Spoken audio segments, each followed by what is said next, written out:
তো আমরা এখন সবাই আছি শিলাদা ঘাটে। শিলাদা ঘাট পার হচ্ছি, পার হয়ে আমাদেরকে পাবনা যেতে হবে।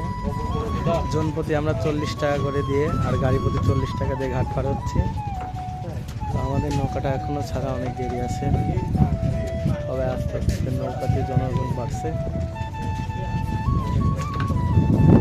এই যে আমাদের দোস্ত সবাই এই জায়গা।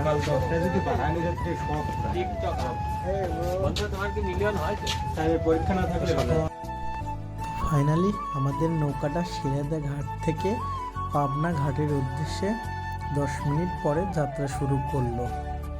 তো সুন্দর প্রকৃতি আমরা দেখতে দেখতে পাবনা ঘাটের দিকে এগোতে লাগলাম। অপর দিক থেকে আরেকটি নৌকা পাবনা ঘাট থেকে শিলাদা ঘাটের উদ্দেশ্যে রওনা হয়েছিল, সেটা আমরা খুব সুন্দর প্রকৃতির সাথে উপভোগ করতেছিলাম।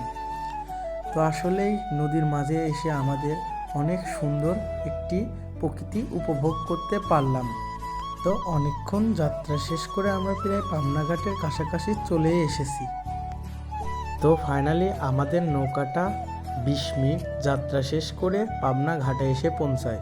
তো অবশ্যই আপনারা মনে রাখবেন নৌকার থেকে আস্তে ধীরে দেখে গাড়ি ও নিজে নামবে। তো আমরা পাবনা ঘাটে নামার পরে বিভিন্ন খাবারের দোকানগুলো দেখতে পাই, যেখানে বিভিন্ন ধরনের খাবার বিক্রি করা হচ্ছে। তো এখন আমরা পাবনার মেন শহরে যাওয়ার জন্য উদ্দেশ্যে রওনা হব গাড়ি নিয়ে।